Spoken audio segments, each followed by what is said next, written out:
So we had a little slight dialogue before we got the meeting started. Um, I was speaking on how this movement is divine and national, and an example of the divinity would be the brother Moses Rodriguez that tapped in. I put on my story a link of the meeting. He divinely tapped in, Mexican brother. We did a bullet point, microwave fundamental demonstration on how Mexicans is tied to the Moorish paradigm. Um, Congressional records. We went through article. I notified him about Article 15 of the treaty dealing with Mexican dollars. We went over the Olmec, how they got the feathers on. All you gotta do is put in the search engine Olmec Fez, go to images, and voila, you see the Olmecs and the Fez laying the foundation for the Moorish paradigm, going back to the BC time. Um, we also went through showing the brother El Yanga, the Mexican revolutionary that fought off the Spaniards, melanated brother, somebody that would be called Black and Negro today, indigenous to Mexico. So all these things is used to unite the people in real time. The history that's not taught, K through 12, world history unites the Moors, Moreno, Morena, and our Asian brothers and sisters, the Moros, right? The Tartarian side of the empire. So when we say Moors unite humanity, this is how we doing it through ancient culture in real time today. It's a different vibration. Um, Benjamin Bay, peace and love. Peace and love more. Happy Mother's Day as well. Mother's Day chat. Happy Mother's Day to everybody. Um, and we know every day technically is Mother's Day, but we Yeah. know the vibration of the planet right now. So we want to emphasize that as well. Um, who else didn't I greet? I believe I greeted everybody. So before I go into my demonstration, I wanted to lay the foundation with some fundamentals of overview of the Hermetic principles.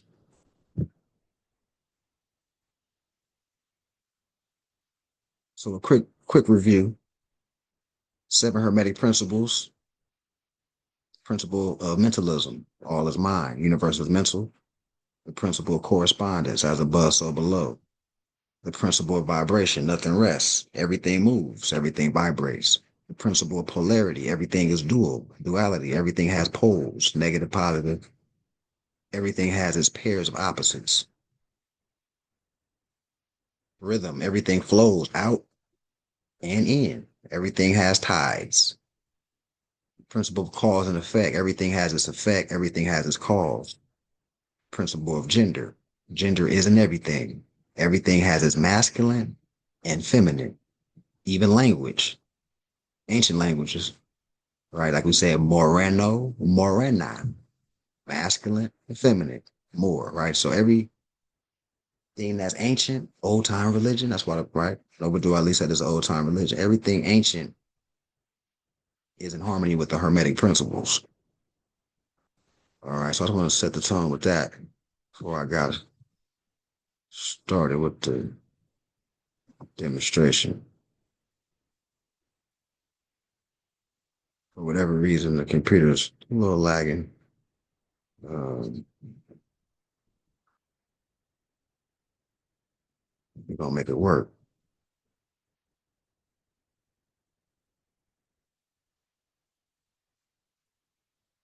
Metaphysical and Kabbalistic meaning of Ptah. Ptah, as we've been going over the last couple of weeks, we have more ancient names than Egypt. One of them is Hammurabi. We talked about the land of the Moors. Another one is Hekupatah. All right. So metaphysical and Kabbalistic meaning of Ptah. Peter in the Bible was a fisherman, the fisher of men, a disciple of Yahshua or Jesus, who had the innate ability to communicate with almost anyone, start a conversation with them by inquiring about their interests, relating to their everyday endeavors, and making them feel welcome. This masterful display of empathy is what helped draw people far and near to the teachings of the prophet Yahshua. Peter, just as ancient Hecupta drew men and women far off from lands to come and learn, the craft was molding men, right? Man is mind. So molding the minds to think on higher planes and cycles of thought.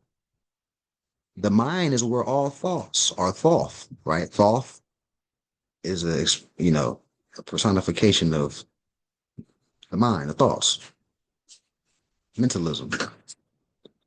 It is a tool that all people use to create, enhance, or destroy, while on the plane of existence called Earth, or the plane of manifest. The mind, the action of the brain, must make sense out of all things. By using it, our ancestors alongside the creator established codes, principles, philosophies, maxims, and overall guidelines ranging from various extents of life, protoplast sciences, linguistics, art, music, and grammar that we may follow to succeed on the plane of manifest, right? Where we have this experience. Honor thy mothers and thy fathers, that thy days will be lengthened on this earth, that thy Lord God Allah have given thee. As stated by Noble Drew Ali, I, the prophet, was prepared by the great God Allah to warn my people to repent from their sinful ways and go back to that state of mind of their forefathers' divine and national principles.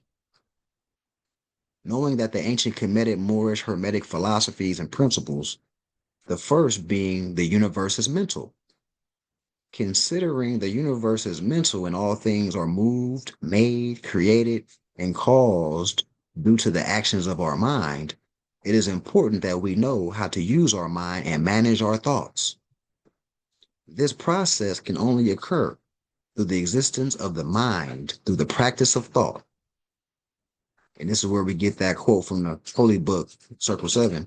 Without a foe, a soldier never knows his strength.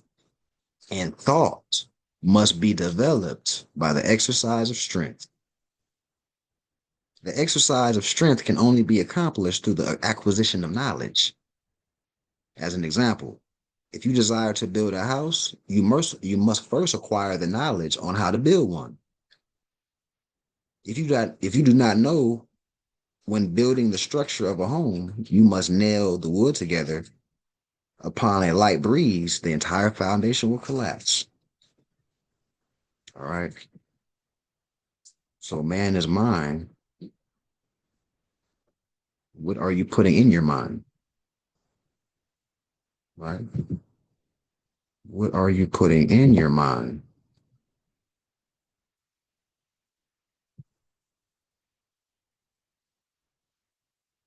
As above, so below. Man is mind, mentalism. These are Hermetic principles. What's above? Planets, the seven Elohim, the seven archangels in the Milky Way, the seven ruling planets. And of course, we got three other planets, which are octaves that enhance the main seven that affect humans. We know it's 10 planets technically in the Milky Way, but it's seven that affect us, right? So here's a visual before I go on with the demonstration that shows you the planet, the glyph of the planet, and how it has emphasis over parts of the body.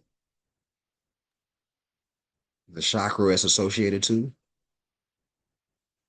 the part of the system and endocrine system, and the behavior type, awareness, perception, etc. So take a screenshot of that, and you also see the color code associated with each chakra.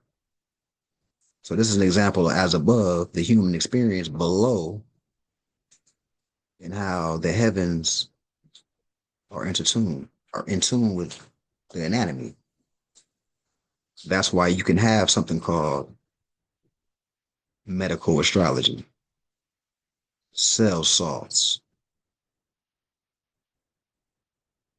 right? That's why surgery is only done on certain phase of the moon, because they know the blood is thinner during this time, because the moon regulates the water flow of everything on the planet. So these are just examples of as above, so below, and how Gnostics, people that are using their thinker, this is old news. To our people that are severely asleep, this becomes a, oh my God, right? Back to the high priest of Anu. That's when we know the seven liberal arts. That's what we become. We become that to the people that don't know this information. The knowers, the seers. Hermetic principle. When you see the word hermit, think of a hermit crab. A hermit crab is known for its shell and their ability to seclude themselves or use their shell as a defense. When they grow, they will shed their old shell and move into a bigger one. The word hermit has been defined by Google as hermit, a noun, a person living in solitude, a religious discipline, a living in solitude, solitary, loner. Any person living in solitude or seeking to do so, solitary. All right, so meditation, isolation, and meditation is key to recharge. And as you see, as you raise up in the ranks or in the degrees of this space, you don't necessarily even need to be by yourself to go within. You can be in the midst of chaos and find a peace. But when you're just starting to learn this, it's good to go in isolation until you get your mind strong, mental fortitude. All right.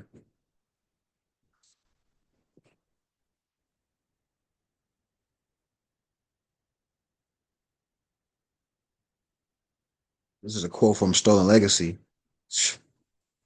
by George G. James. The earliest theory of salvation is the Egyptian theory, which we know is Moorish, Kamare, in theory. The Egyptian mystery system or the Moorish mystery system had at its most important object the deification of man and thought that the soul of man is liberated from his bodily fetters could enable him to feel, can enable him to become godlike and see the gods in his life and attain the beatific vision and hold communion with the immortals. So hold communion with the immortals. Let's touch into that. Have a communion with the immortals.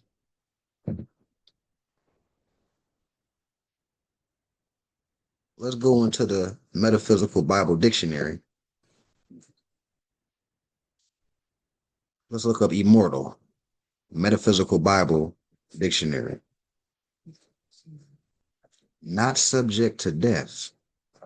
That which is everlasting. Incorruptible. If you're not involved in corruption, noble character, that's what immortal is. That's what immortal is.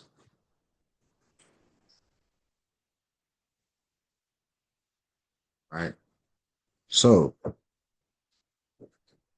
hold communion with the immortals. Hold communion with people that's in their higher self. Hold communion in people that understand the Hermetic principles, i.e., the Moorish temple.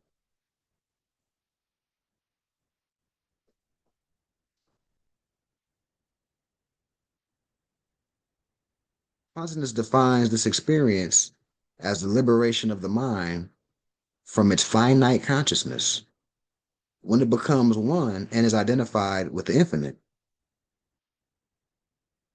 this liberation was not only freedom of the soul from the bodily impediments. So he's basically saying freeing your soul from your carnal self. You're able to master it. So you're free from the impediments of the carnal, but also from the will of reincarnation or purification, both of the body and the soul.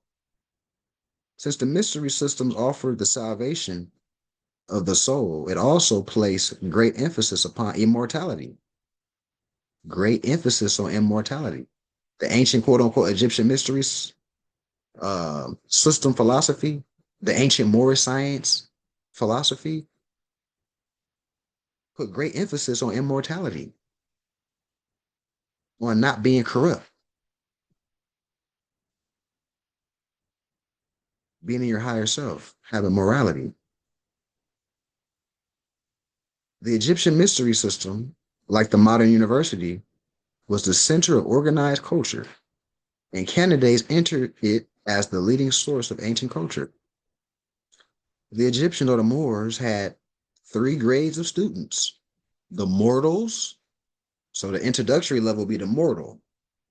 So remember, immortal, immortal, what we just looked up, is the opposite of mortal. So a mortal is somebody that's having problems with the carnal self, exclusively in the lower self, but is trying to ascend since they're attending the mystery school or attending the temple, or they're into this space. They're trying. They're in the beginning stages of getting it right.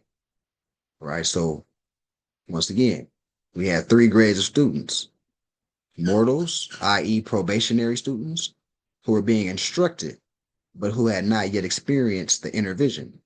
Then we got two, the intelligent seed, i.e., those who had attained the inner vision and have received minds or nous. And three, the creators or sons of light, who have become identified with or united with the light, right? The true spiritual consciousness. So that's where we got degrees. We got, which corresponds to initiate, initiate, intermediary, and adept. We're saying the same thing. In Arabic, there's different types of both feminine and masculine nouns. Ah often indicates a feminine form in Arabic, but it is also possible for masculine names to end with ah. Thus, it is clear that the very title Allah is feminine. When studying the Quran questions for Moorish Americans, also known as the 101s, Drew Ali asked Moors, "Who made you?" With the answering being Allah, which is your cosmic and physical mother. Your mother made you, right? That's fitting for Mother's Day, right? It is genetic fact that all life, specifically humans, come to this planet called Earth through the womb of woman, just as the soil of Mother Earth acts as a womb for all seeds of every plant in existence.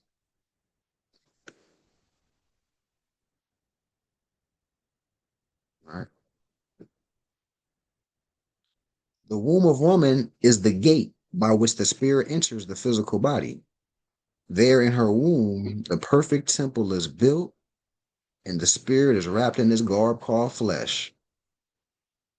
And flesh is just a vehicle that we use. Remember, the vehicle is not supposed to control the traveler. The traveler controls the vehicle. You're getting in, cranking the engine, you're shifting the gears, you're using the turn signals. The car is not supposed to control you. The flesh is not supposed to control you. Peace and love to Ramik Bey.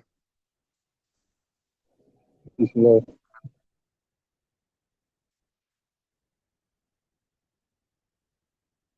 All right. So let me transition to the Next aspect of my demonstration here. Whatever go.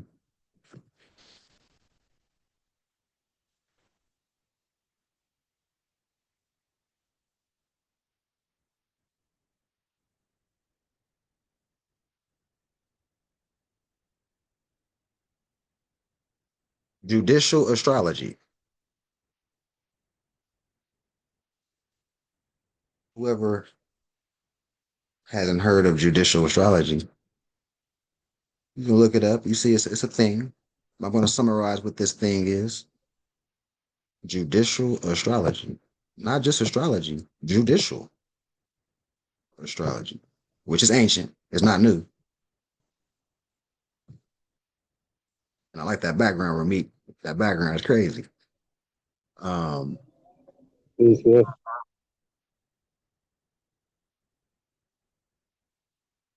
Blow it up so I'll make sure it's easy on the eye for y'all. All right. So astrology, the art of divining the fate or future of persons from the juxtaposition of the sun, moon, and planets. Judicial astrology foretells the destinies of individuals and nations, while natural astrology predicts change of weather and the operation of the stars upon natural beings or upon natural things. History and Egypt traditions or Moorish traditions, we find its invention attributed to Hermes Trismegistus or Thoth, same people, by whom, under different names, is represented the various revelations of truth, both theological and natural. For he is the Mercury of the Romans, the eloquent deliverer of the messages of gods. The name Ptolemy, the greatest of which astrology can boast, belongs to Egypt or the Moors. But to comparatively recent period when Imperial Rome flourished, the Imperial Rome astrology was held in great repute, especially under the reign of Tiberius, who himself obtained that knowledge of the sciences from Barilus, which enabled him to foretell the destiny of Gaba and then counsel. So, so every empire has these seers. You might have the kings and queens, but the kings and queens were referenced to the seers, which were the Moors. Um,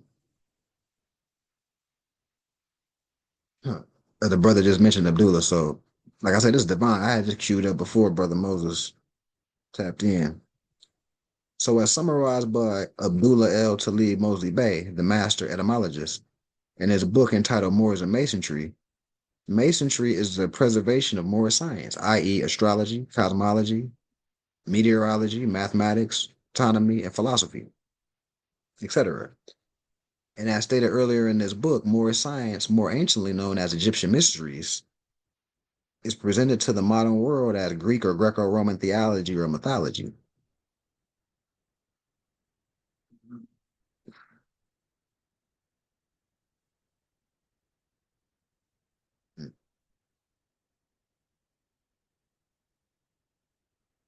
I'm gonna go down to this part. In Metanetter, Moor is spelled M-R or M-A-U-R and is symbolized by an owl. An owl represents the moon or that which is unseen.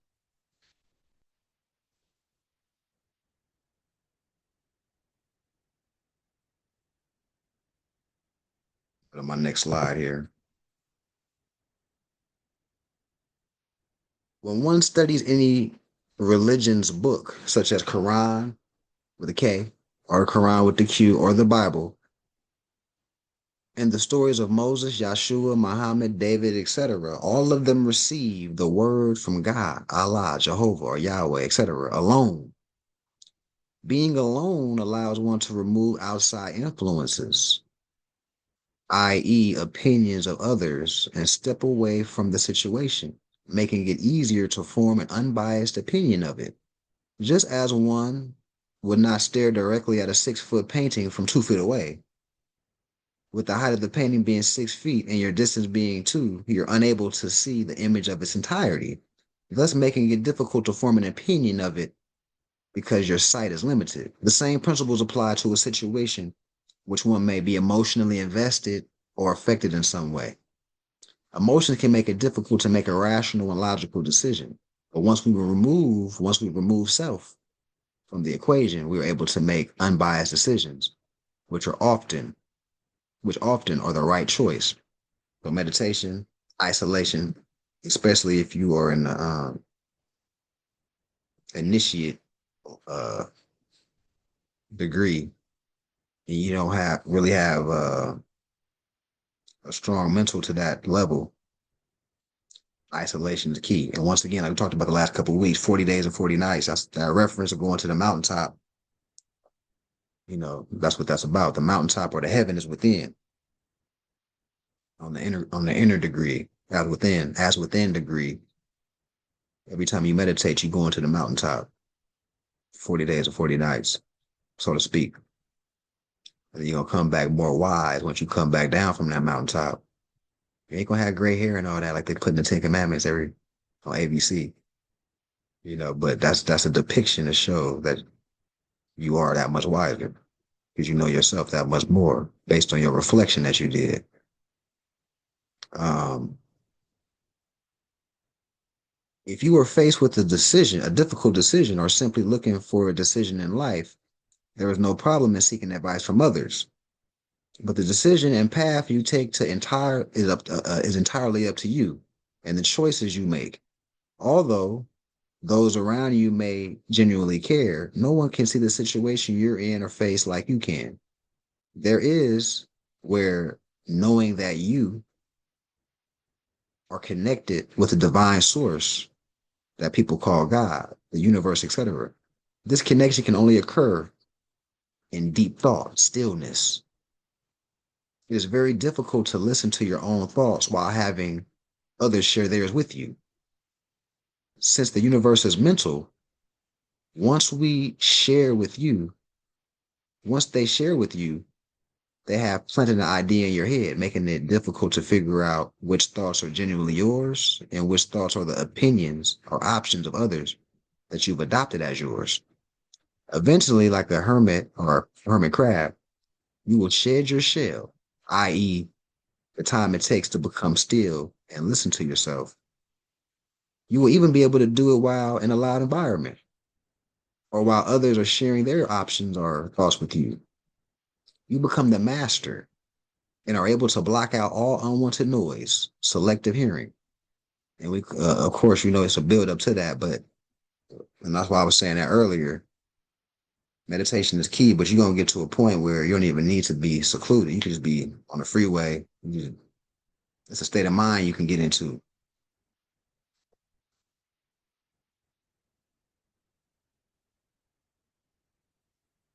So that's why in the Circle 7,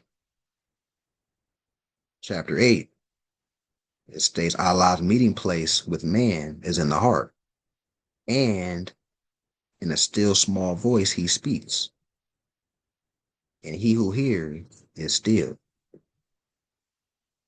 Right? Going within to find the answers.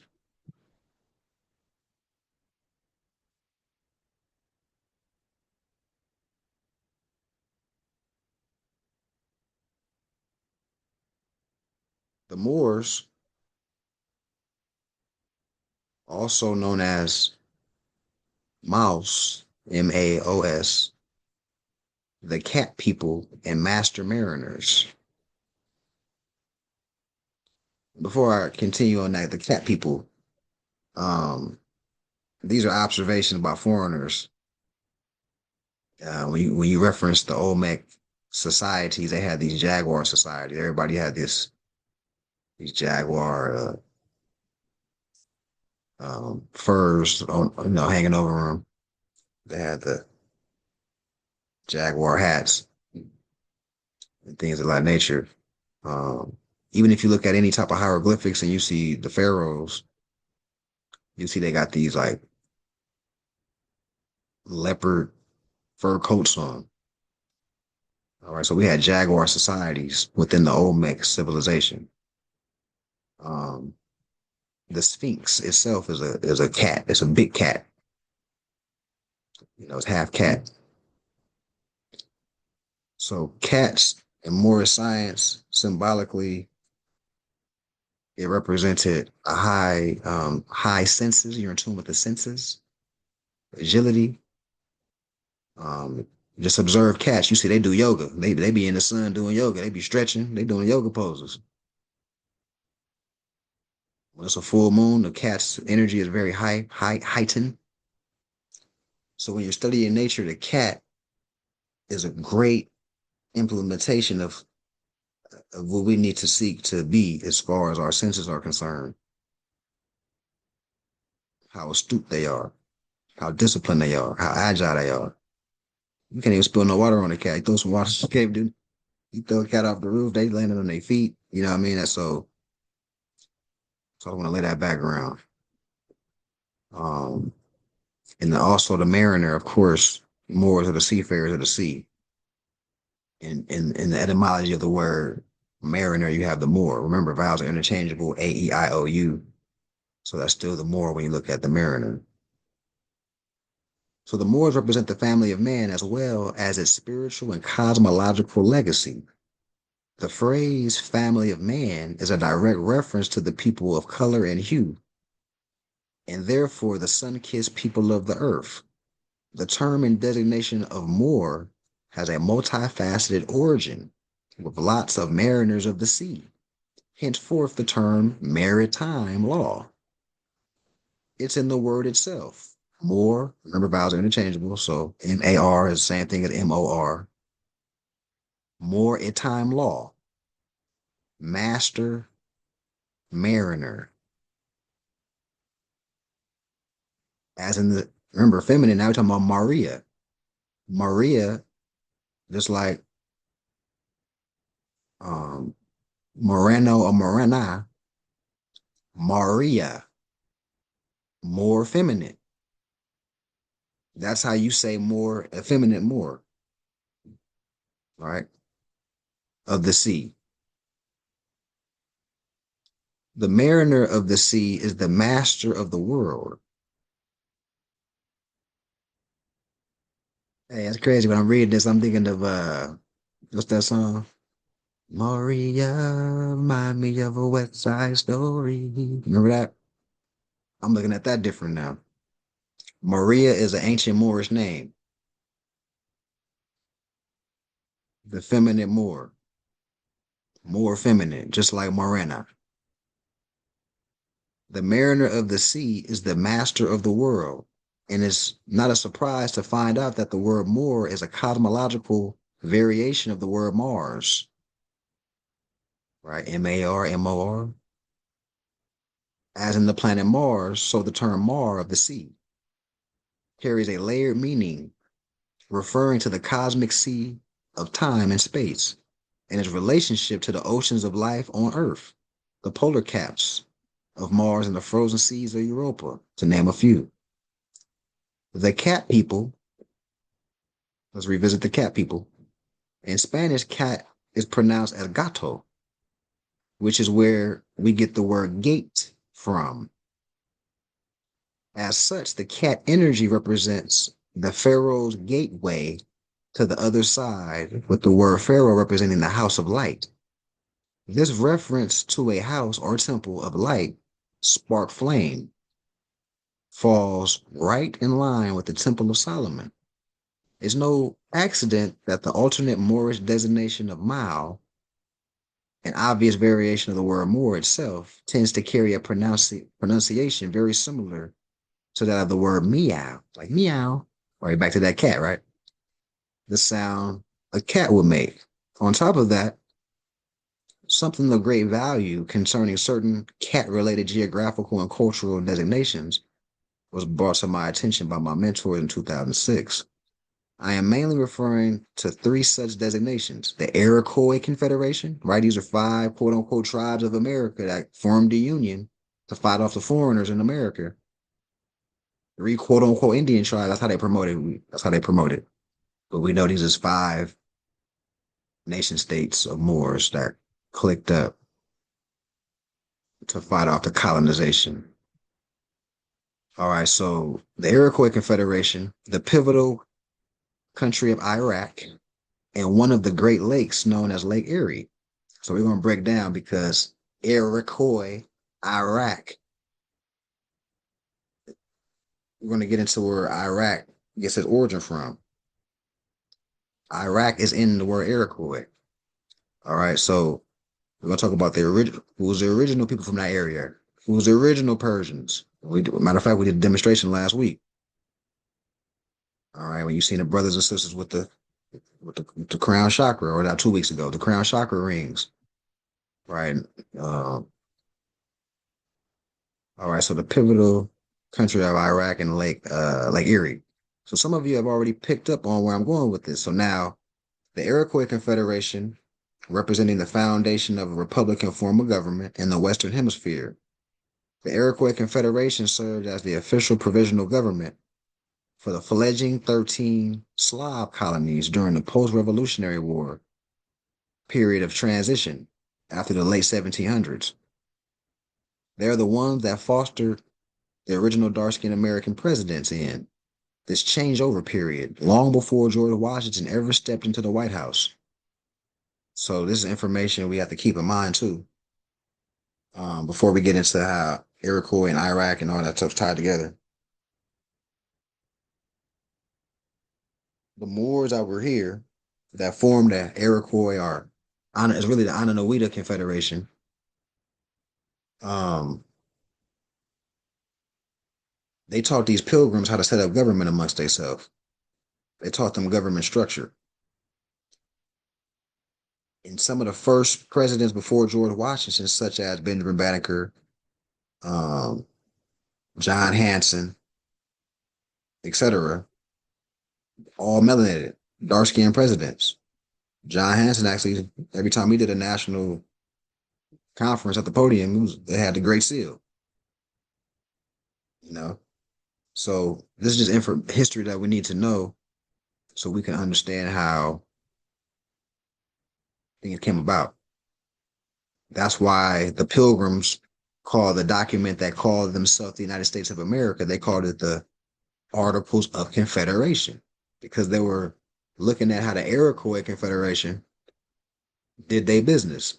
The people of the land, how they did government. So they adopted it.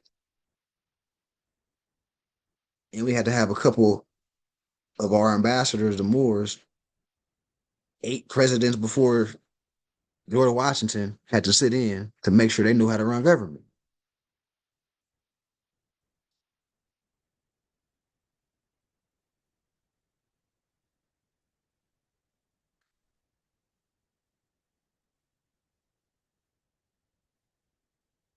All right, so off Tahuti. Here's a visual. The conquest of Spain by the Moors carried this knowledge of astrology with all their other treasures of learning into Spain. And before their cruel expulsion, it was naturalized amongst the Christian savants. Now, to quote from Encyclopedia of Occultism by Lewis Spence. So in the Holy Bible, Genesis 1:14, and God said, "Let there be lights in the firmament of heaven to divide the sun or the day from the night or the moon.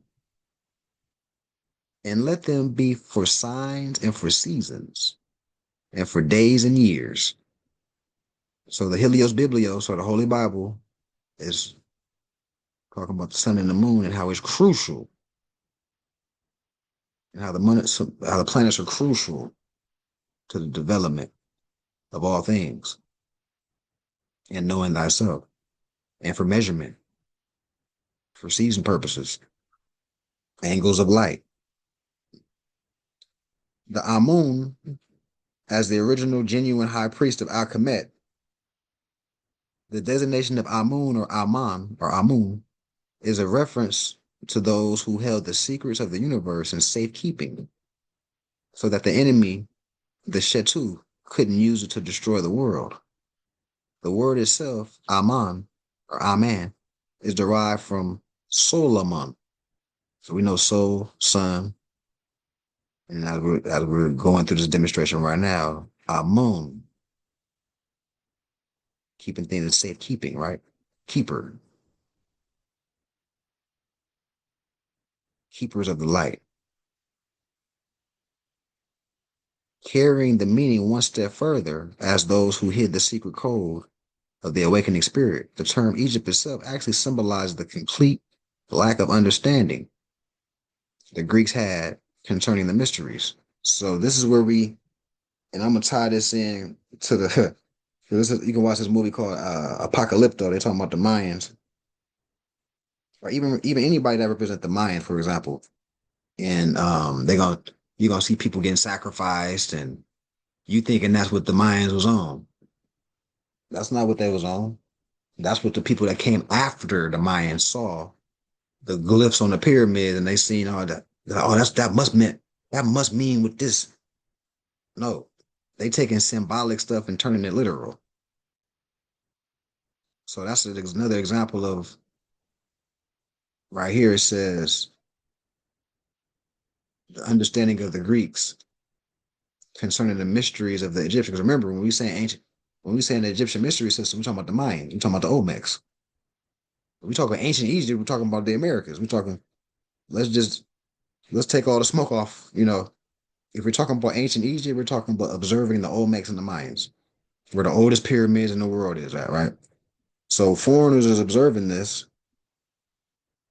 and they're saying, "Oh, I see all this stuff, all these paintings on the pyramids and the Mayan ruins, and people blue and people green, and they slumped over and look like they eating people hearts." And no, that's what they assumed that meant. And then they start carrying out these traditions, thinking they in honor with their ancestors, and it was completely opposite. And people moving forward is looking at them like that's what this was all about. That's really a misrepresentation of Moorish culture. Um,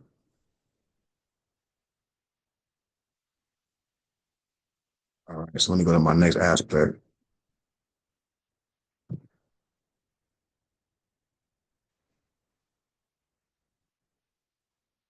Guess who was also in the same vicinity? The Iroquois Confederation. So now I want to get back to the Iraq thing, the cat people and all that stuff. So the connection between the bloodline of the pharaohs and the Moorish designation of cat people is astounding.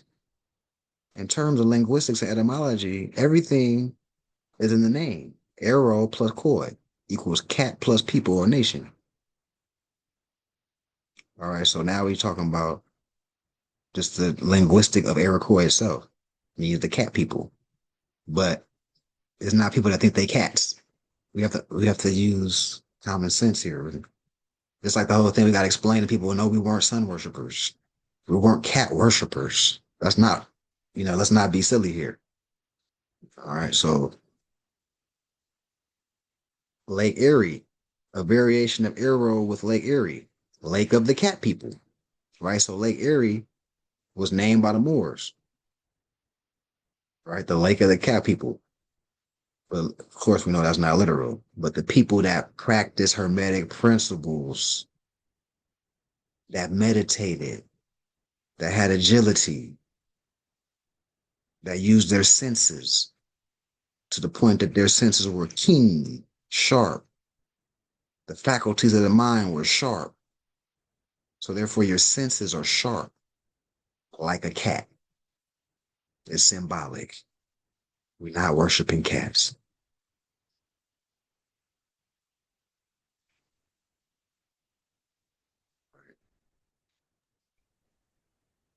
Islam. Islam, you got something, brother Ramit?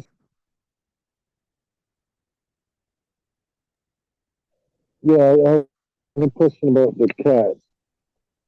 Were there black cats around that time too? You kind of choppy. You said was cats what?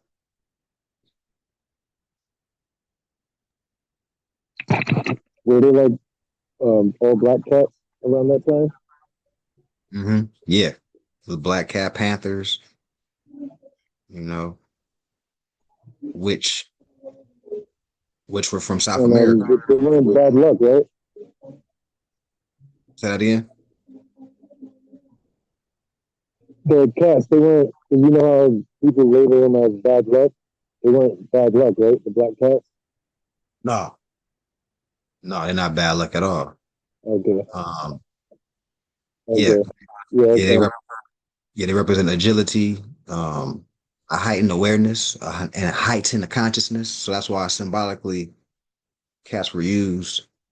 Um, Wh- Hey, Bob, which cat are you referring to? Like the small cat that we look at as a house cat in society?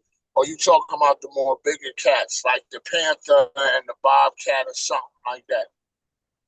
yeah, all the above, all cats. But the cats, like the jaguars and the panthers, when you do the knowledge, they indigenous or to the Americas. You know, they all in the jungles of South America, um, in Central America, and that's why the Olmecs had jaguar societies. They named, they had clans within clans, and most of their societies were named after the jaguars or something like that. Just to add into that, but yeah, just any cat represents having that agility.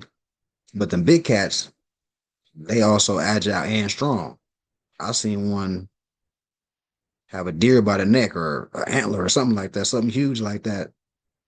It was in his mouth and it's climbing up the tree with this big, huge animal in his mouth. I'm like, you know what I'm saying? So cats is different. So just to add that. Yeah, like the house cat. It has reptilian eyes. You understand what I'm saying? And then when it gets angry, it hisses like a snake.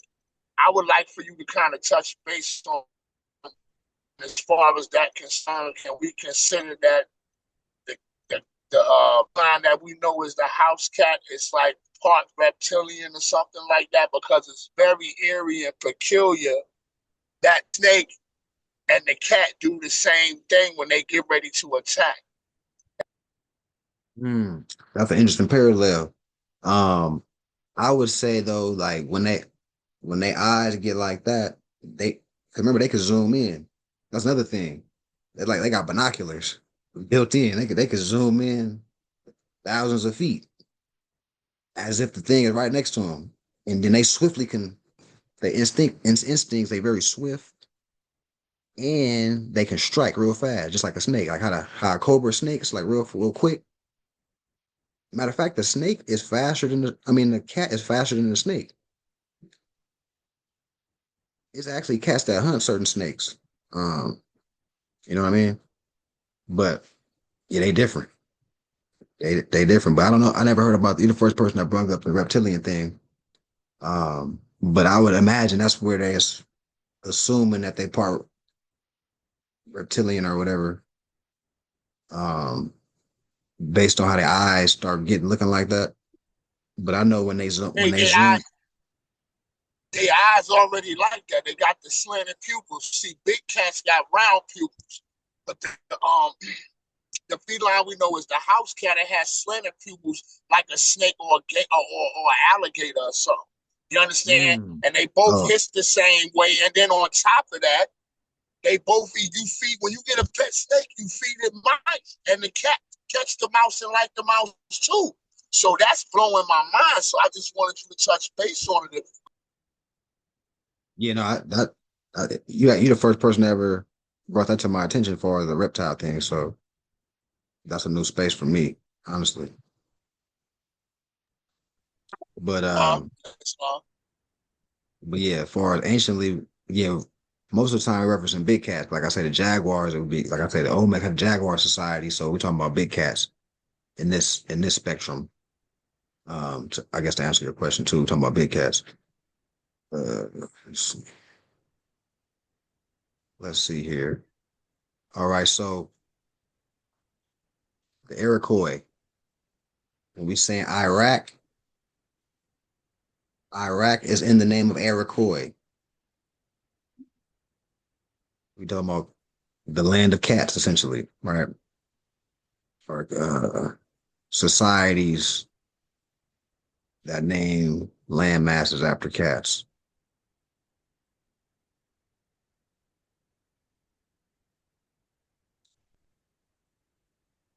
Last but not least, there is the Arabian counterpart to the Iroquois, known originally as the King of Uruk. It represents the cradle of civilization in the Eastern Hemisphere. The Uruk, meaning the land of deep roots. Over time, Uruk became mispronounced as Iraq. Regardless, Uruk or Iraq runs parallel in origin, meaning in etymology to Iroquois, right? So the first Iraq is over here in America. Remember, after World War I and World War II and Reconstruction, they start naming places ancient names, but they're new jurisdiction. 1940s, 1950s. That's where we get the Kingdom of Morocco, Jordan, Israel, Egypt, Iraq, Iran, all these type of, they're the name of ancient places, but they're in new jurisdictions. All right. So the original Iroquois Confederation, ancient Iraq is over here, right? Where the mothers and fathers of civilization. They still say that. We was at the Iranian convention last year. We showed them the Sumerians, ancient Sumerians with fez was turbaned up. It was like, who is these people to you? Oh, the mothers and fathers of civilization. They still tell you. They just don't got, you know what I mean? But anyway, so it's the same exact word, Iraq, right? Iroquois. It's the same exact word on both sides of the Atlantic Ocean. Putting all the pieces together, the cat people came from the land of deep roots in the cradle of civilization, which migrated down from the kingdom of Uruk or Sumeria, right? Sumerian.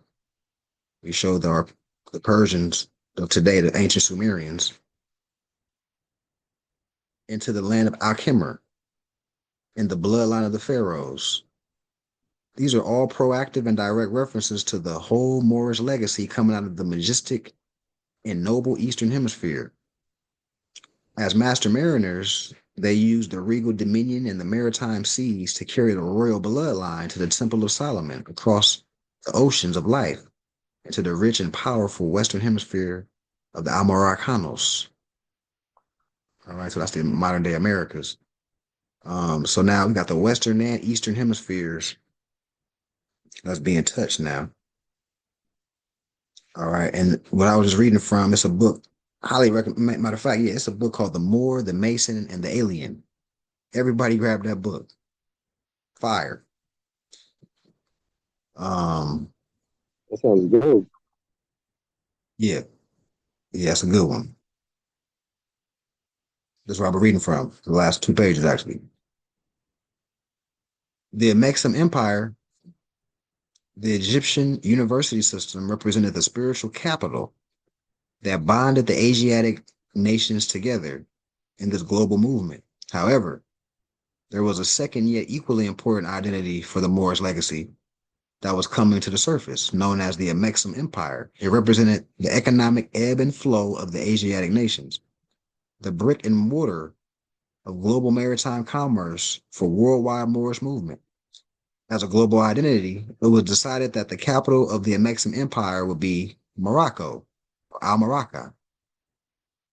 It's in the name, Moor plus Akko, land of the Moors. So Tamaray and land of the so Morocco and Egypt is the same thing. City of the Moors, capital of the Moors. So the capital of a Mexican we call Morocco. This is crazy. All right, so annotation. Morocco in Arabic is Al Mamlaka, Al Maghribia, Kingdom of the Western Hemisphere. The Western Hemisphere is ancient Morocco, which is the Americas. The Berber word for Morocco is Amarakush. All right, so remember, this is from the book called More Than Mason and Alien. The author of this book is he not a prescribed Moor like that. This is just a person. I think he out beyond a person actually. So the truth is coming out. Um, so earlier I referenced to the term Almaracanos. in reference to America in the Western Hemisphere. All right, so when you say it like that, Almoricanos, you hear the more in there. If you just say the Americas, which is the same thing, Almoricanos and the Americas. But if you say with an ancient tongue, that's why I say stop saying Egypt, say Tamaray, land of the Moors. It becomes more apparent. Almoricanos, right? Ancient mind frame, all this stuff just popping out. All right, so let me transition here.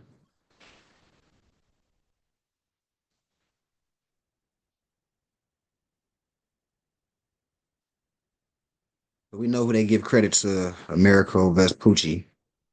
That's where that's where I that's what they teach it in the schools, rather, as an aspect of how America got its name and all that. But we know different, obviously. So there is no relationship whatsoever between Americo Vespucci and America. Guaranteed, if Americo Vespucci was 7 shades darker and came from Egypt, the pale skin academic embellices who fostered this would be the first ones to throw him under the bus. Almoricanos was the right and proper name for the entire Western Hemisphere. From Al, you get Almorica or Almaraca or Morocco. From Almorica, you get therefore America. The name America is a stunted of its original Moorish Native American, was derived from its eastern counterpart, the capital of the Maxim Empire. This is significant to understand the nation of Morocco, or country on the planet, to ever officially recognize the fledgling 13 United States of America as a sovereign nation in the Western Hemisphere. Now you know why. As the economic capital of the Moorish legacy, the Moroccan government knew it had a responsibility to make sure that its Moorish brothers and sisters across the sea were well respected and treated equally and fairly. So, to tie this in with the Iroquois Confederation, and then you fast forward to the Treaty of Peace and Friendship, you have a period where we teaching pilgrims the government structure. They get the government structure. They officially get separated from the brutish Moors that had jurisdiction over them, i.e., through the Treaty of Paris, which most people think was the Declaration of Independence, where they officially got detached from the British powers and all that. So once they became and got clearance to do their own thing by King George, basically gave them clearance, like, all right, y'all can do your thing. They entered into a treaty with the Al-Moroccan on the Western Hemisphere, the Muslims. They were free from the Christian Moors, entered into a treaty with the Muslim Moors. So we just need to know that.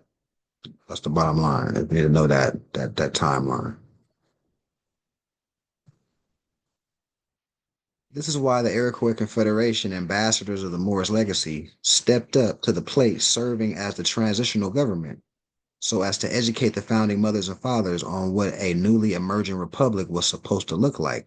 But we're teaching these pilgrims that came over here how to even set up a republic, form a government. Remember, these dudes were vagabonds, thieves, serfs, exiles from jail, right? So we had to teach them government structure, character, and some type of nobility. This in turn inspired the dirty colonists to acquire the knowledge necessary to research and absorb every form of ancient socialist republic that had ever been existed, resulting in what came to be known as the Great Experiment. It's no coincidence that Thomas Jefferson acquired his own copy of the Quran 11 years before composing the Declaration of Independence. To this day, it is Jefferson's original Quran that sits in the Library of Congress, used by the House of Congress to swear in newly elected Muslim representatives. And this is a quote from a book called Moore, the Mason, and the Alien. And like I said, I think that's an Albion Hunter, honestly. He dropping heat. He dropping heat like this. All right, so these are things like I say. If we're gonna be competent people, we're trying to wake up to people, we're trying to unite the people. We gotta be competent ambassadors. Meaning, you the more you know your history, you know how things went down. You can answer any type of question in that space. Nine time out of 10, our people in the community gonna have gray areas in this space. Um, and some of the information they learned already, so they're like, "Oh yeah, I learned about that." Boston Tea Party, founding fathers. Okay, you just telling me the whole story. Got you right. Um, so you're competent. Now you're not a minority. Um, any thoughts, statements, comments, or questions on the demonstration before I get off into the Quran, Circle Seven Quran, and ultimately close out? Peace. I have a question. Where can we find more of the best info on the Asmat? Um, What one else? more time. One more time. Kind of breaking up a little bit. Okay, hold on. Let me check these.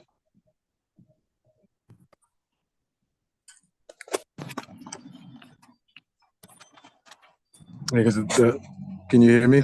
Yeah, a lot better. Way better. Okay, yeah. Because the headphones that I had in, they suck.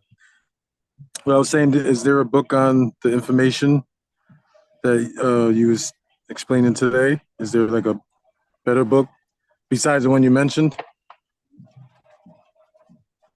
What aspects, like, um, like specifically, what was I speaking on that you wanted to get further? Almax? Oh, the Olmecs and the Jaguar Society. Yeah, is there like a certain book that you could, get like more information on it? Yeah, there's one called. I like the way the brother put it in. Are you confused about law? It's a book. Yes, the book is called "Are You Confused About Law?" Are you That's one. confused about law? Okay. That's one of my recommendations for the Jaguar Societies. Another one called Queen Mu and the Egyptian Sphinx. Okay. Is it possible for you to put it in the message? Yeah, yeah, yeah. I put it in. Okay. Peace, Islam. That's all I had. Okay. Um,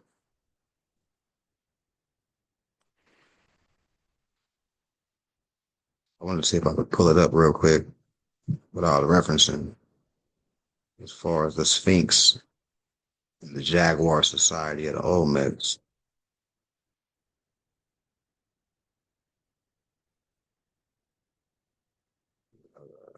Since I talked about it, I just want to see. There we go. So since I brought it up, I gotta just let me just go into this. So the Sphinx of Egypt and the Jaguar of the Olmecs. Remember the cat people. That's why they call us the cat people. So both the Sphinx and the Jaguar represent the mastering of the lower self, the animal nature of man. Keep in mind the word man does not mean masculine, considering mother at first and all comes through her. But most importantly, they represent mother. Both the jaguar and the lioness are highly defensive when it comes to their young, as she knows the leaders of the nation, pride and continuation of the bloodline reside on the shoulders of the young, as the torch of life is handed down to them by her hereditaments. Now we're talking trust law. So we'll go from the cat people to trust law. See how passing things down, right? Inheritance. All this from the cat. Our people observing the cats, how they getting down. The cat performing trust law out here.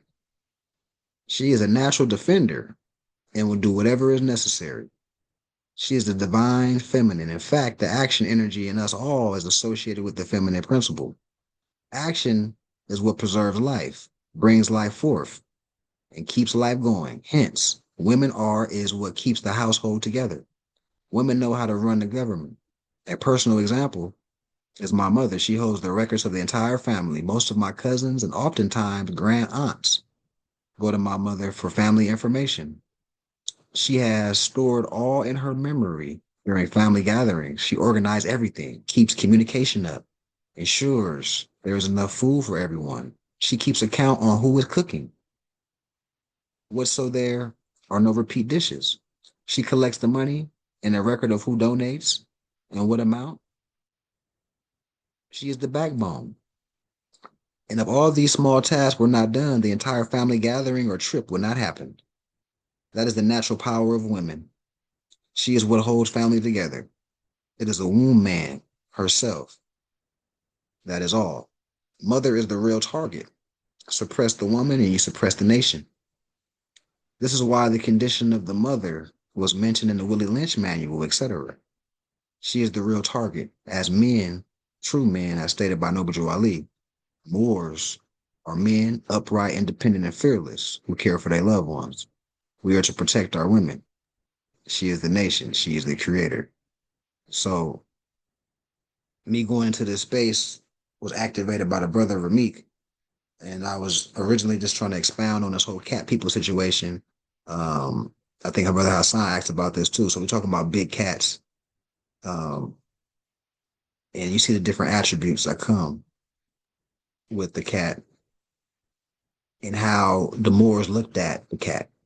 So that's why Jaguar societies. Could I peace, Islam. I didn't mean to interrupt. Could I add something to the cat thing? Yeah, Islam. So why do they flip it and say like, black cats are like bad luck, or all this conspiracy stuff about crossing their path, crossing, what I'm saying? Like that's just one thing. Another thing they flipped, right? Because Yeah. Yep. Another thing they flip. You said it. Your intuition said it. Same thing with the voodoo and the chicken foot and all that type of space. It's to make you look at it in a demonic, like, oh, it's demonic. It's the devil. Stay away from your culture. Stay away from your culture. Stay away from it. You know what I mean? Islam. Islam. Anybody else got any thoughts on this space before I go into the Quran and ultimately close out in prayer?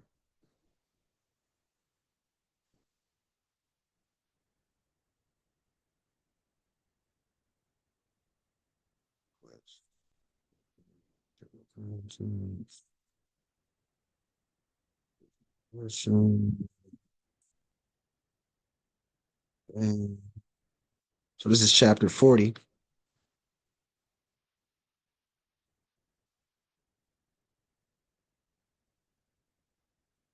The instability of man. The instability of man. What causes man to not be stable? What causes a man to be stable? What should we be conscious of to be stable?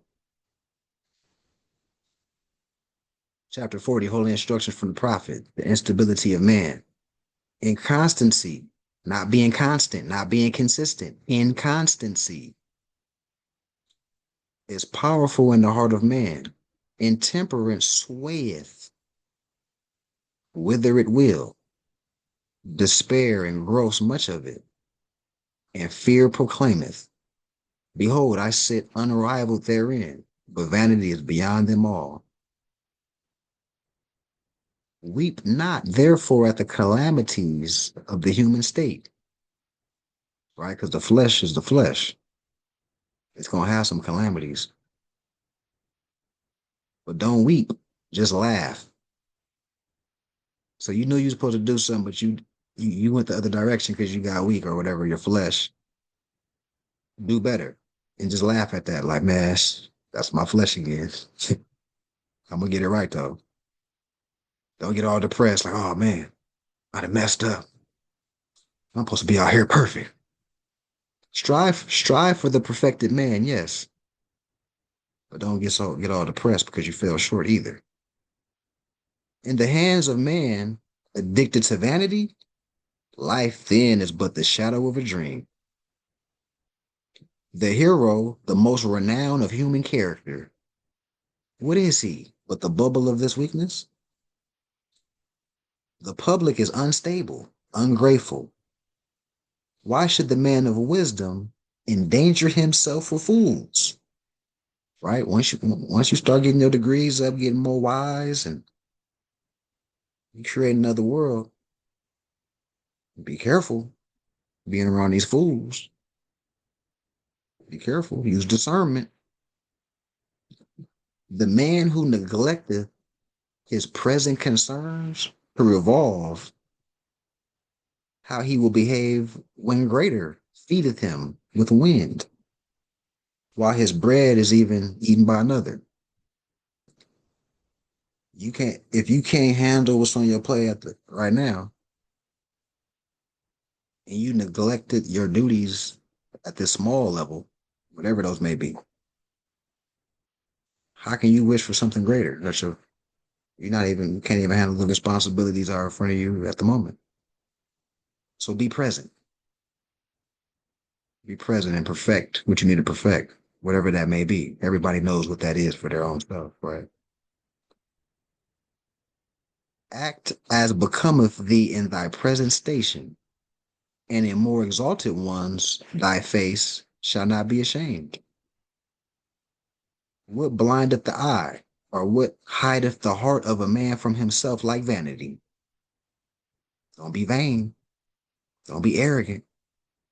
Lo, when thou seest not thyself, then others discover thee most plainly, right? Because typically when you so cocky to the point where you just in the clouds, you don't recognize that, but other people see it plainly. As the tulip that is gaudy without smell, conspicuous without use, so is the male who sitteth himself so high and not merit. So you have no merit to support how you feeling about yourself. You just gassed up. The heart of the vain is trouble, while it seemeth content. His cares are greater than his pleasures. How do you reach a level of being content? How do you reach a level to be present in the situation? Because the past already happened and the future not here. Why aren't you present? What is you worried about? Because that's going to stop you from tapping into the divine. That's going to stop you from seeing signs that's in front of you that you're supposed to see. That's going to stop you from understanding the jewels of a person that just came up to you and conversated with you for no reason. And he said something. You might have missed something. Because your mind on game 7 on Wednesday. Whatever the case may be. Whatever the case may be. But just be present. His solitude cannot rest with his bones. The grave is not deep enough to hide it. He extendeth his thoughts beyond his being. He bespeaketh praise to be paid when he is gone, but whosoever promised to deceive him, right? Because now there's a bad taste in people's mouth. You've been cocky for so long and obnoxious for so long, treating people bad for so long, belittling people for so long. When it's time for your funeral, people ain't gonna, they ain't gonna have too much to say. Might not show up, right? As the man who engageth his wife to remain in widowhood, that she disturb not his soul, so is he who expected that his praise shall reach his ears beneath the earth, or cherish his heart in his shroud. Do well while you liveth. While you living, do well. But regard not what is said of it. Just do good things. Don't worry about being praised for it. Just do what you need to do that is honorable. Do what you need to do that's good. That's it. Things come with that. But don't expect it. You don't need to get praised. Just keep doing good work. All that stuff is gonna come with the territory. Content thyself with deserving praise, and thy posterity shall rejoice in hearing it. As the butterfly who seeth not his own colors, as the jasmine which fleeth not the scent, not who the jasmine which filleth not the scent, cast around it. So is the man who appeareth happy, and biddeth others to take note of it. I'm happy. Come look over here. You see, I'm happy. I'm over here shining. Look at me. Right. So the butterfly can't see how beautiful. It can't see the back of the wings. You can't see it. It's just doing what it's doing. Just being beautiful. It's not asking people, well, look at me. Look how beautiful I am. Look what I'm doing. They just doing it. Let the chips fall how they fall. Because they're doing it, right? To that purpose, saith he, is my vesture of gold. To what end are my tables filled with dainties, if no eye gaze upon them? If the world knows it not? All this beautiful stuff on the table, nobody looking over here. What's the point? I shouldn't even decorate. I shouldn't even did all this.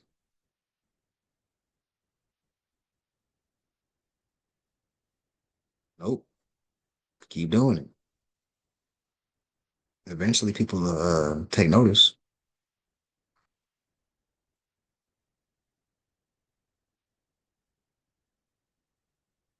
Give thy raiment to the naked, and thy food unto the hungry. So shalt be praised, and feel that thou deservest. Just feed the hungry. That's it.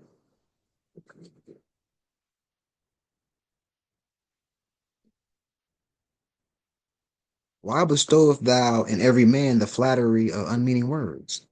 Thou knowest when return thee, thou regardeth not. So speak with sincerity. Oh, you look like you lost 20 pounds. You just saying that to people, and you know, and they gain some weight. They actually looking heavier. You telling them, oh man, you look like you lost about 30 pounds. What you been doing? Like it's not that serious to be going at it, approaching it like that. Just speak with sincerity. Speak with sincerity, and thou wilt hear the instruction. The vain delighteth to speak of himself, but he seeth not that others like not to hear him. Right? You so delusional, you don't see that people ain't feeling how you coming. If he have done anything worth praise, if he possess of that which is worth admiration, his joy is to proclaim it, his pride to hear it reported. The desire of such a man defeateth itself. Men say not, behold, he have done it, or see, he possessed it. But mark how proud he is of it, right? The heart of man cannot attend at once to too many things. He who fixed his soul on show loseth reality. He pursueth burbles, which break in their flight, while he treads to earth with him honor. So it's not about just looking shiny and looking for praise. Just do the work, have merit. Everything will fall in line. Speak with sincerity.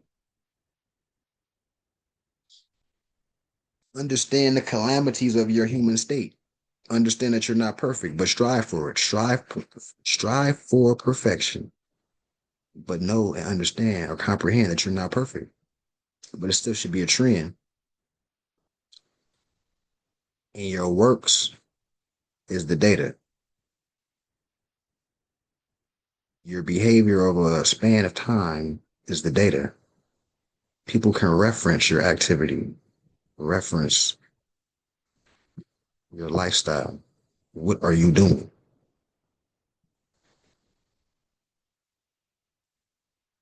The goal is to be stable, not unstable.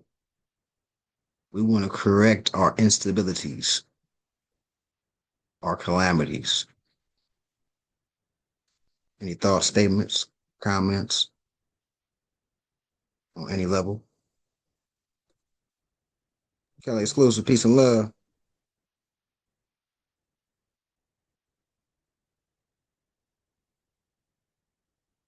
Thoughts, statements. All right, so Sorry, my bad. I got something, Islam. Lots. It's kind of off track. I was wondering about your case, if that came up yet. When July. okay, all right, Islam. Yep, Arslan. All right, so I'm a What you spoke today, Marv, that really resonated with me, on a personal level. Just Let's wanted talk to about say I appreciate Islam. You know what I'm saying? Oh yeah, let's talk about it if you want to elaborate, because I love hearing feedback, man. I love hearing feedback on what touched you, man. What aspect? You know, like when you was talking about the separation, you know what I'm saying, from distractions and things, and how hard it is to like reach where you need to go because there's so much stuff going on, you know. And that really resonated with me, as well as what you read out of the Quran as well. You know what I'm saying? And the examples you was breaking it down, everything you was reading, you was breaking it down. The examples you was coming up with, I like that. You know what I'm saying? But yeah, what really resonated with me was the separation thing. Because I had asked you something about that. I think it was last week or whatever. And, you know, I'm getting to that space in my life where it's like, I just want to be alone. You know what I'm saying? To get me together. But I can't really do that because I got a wife, I got a stepdaughter and things of that nature. So, you know, that's what I meant by that, bro. And I yield the floor. Wow, I appreciate it. Appreciate you sharing that, man. And I'm glad it was some value today. And I do remember that too. I was thinking about that. I was demonstrating today. I was like, yeah, Brother Hassan did say that last week. So yeah, you gotta go to the mountaintop. And remember, man, you can always go within, man. Um, 30 minutes before you call it a night, 30 minutes before you get out to bed. Just have a little meditation, man. Do a little stretch, a little deep breathing exercise. So, you know, before you start your day, man, or end your day. It goes a long way, man. So Islam, I got one more thing about meditation. uh, you got it, Brother Rami, go ahead. Can you oh sorry. Do you have to sit in like Indian style to meditate? Or you can meditate other ways? Oh yeah, you can meditate. Typically yoga poses are like good meditation. Any type of yoga pose is excellent because you're meditating and you're getting deep breath, um, which is gonna have you feeling a lot better, a lot calm and relaxed. Because the whole thing is to channel in, Yeah, Islam. Oh yeah.